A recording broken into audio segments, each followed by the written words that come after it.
Game 1 of 82, this time to a team that doesn't even have a name.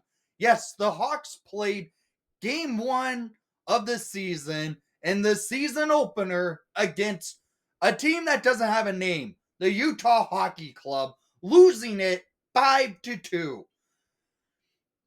This is frustrating. The Hawks played terrible in the first period and a half.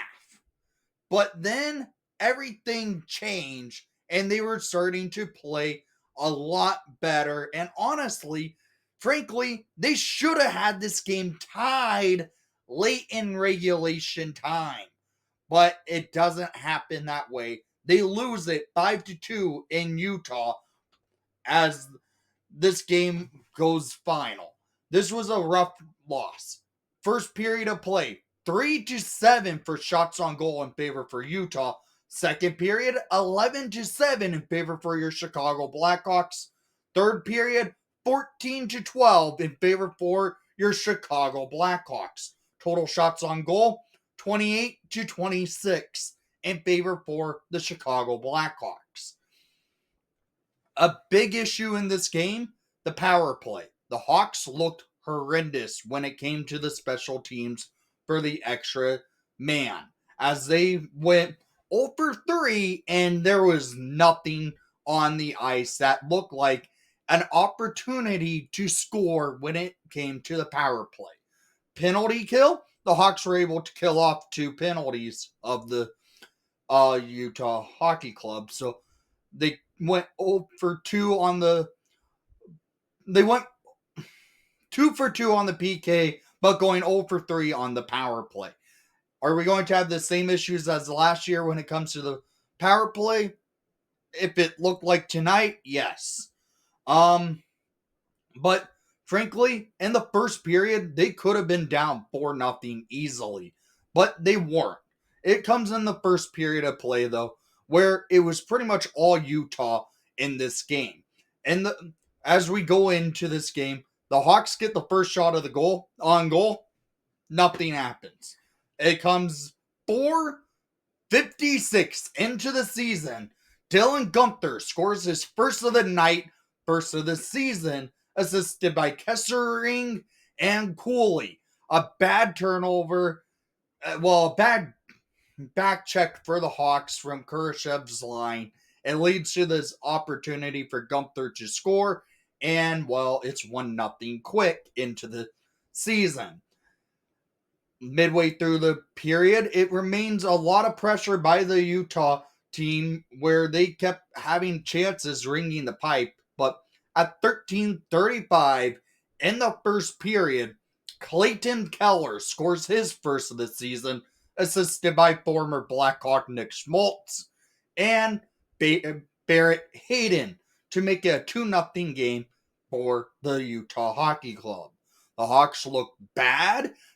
At one point they weren't counting the shots on goal for some odd reason. Even though the Hawks, I still think, had a little bit more shots than they actually were credited for in the first period of play.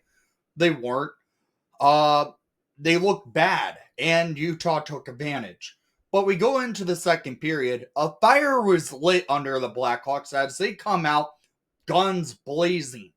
But it doesn't work out because at 8:46 in the second period, Barrett Hayden scores his first of the season, assisted by Sergachev and Schmaltz to make it a 3-0 game for Utah.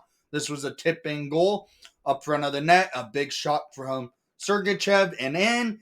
It's a 3-goal game. Hawks down by 3. Not good.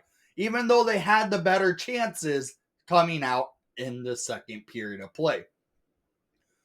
But it takes about 7 minutes later, at 14:27 in the second period, scored by number 86, Teuvo Teravainen, his first of the season, assisted by number 98, Carter Bedard, and number 4, Steph Jones to get the Hawks on the board, and momentum is coming.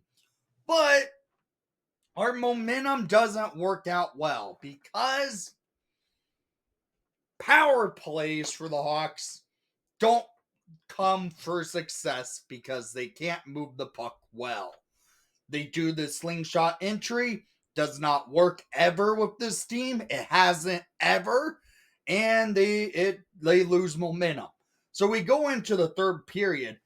Utah coming out buzzing, but it doesn't work in their favor because at 4:48 in the third period of play, scored by number 17, your captain, Nick Foligno, his first of the season, assisted by number 72, Alex Vlasic, and number 98, Connor Bedard, to get the Hawks within one. It's a 3-2 game. After this goal, the Hawks were buzzing.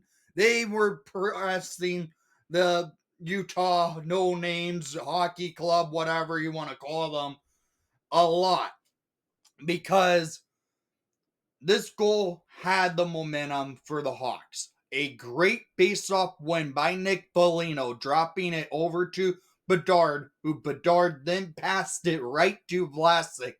Vlasic with a bomb from the point, and a great screen and tip-in by Nick Foligno.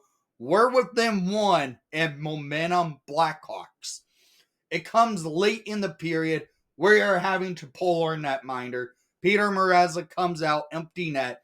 And at 19:18, though, Utah scores to make a 4-2 game by Dylan Gunther, his second of the night, assisted by Cooley and Jersey.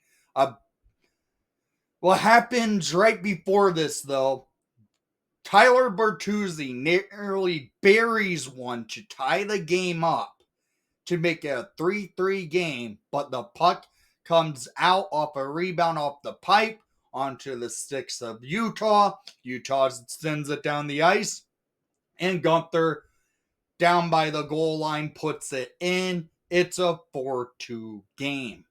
But right after that, off of weird entry at 1938 with a goalie in the net, Lawson Krause scores his first of the season off a redirection, off of a shot to make it a 5-2 final in Utah.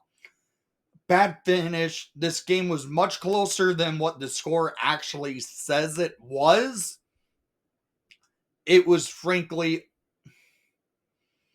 the Hawks played better than they get credit for in this game.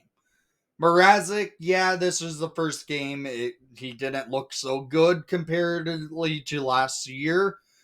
So hopefully PD can find his game back from last year. But it just seemed like Luke had to do some line jumbling. And while he did, and the Hawks were able to find some offensive momentum, but it wasn't enough to get this game tied up. So down in the comments down below, I want to hear what your thoughts were on tonight's action. And thank you for watching the broadcast. I know you did not enjoy the outcome. And most of all, it's only the first game of 82. But let's go Hawks if we keep losing this way. Ooh.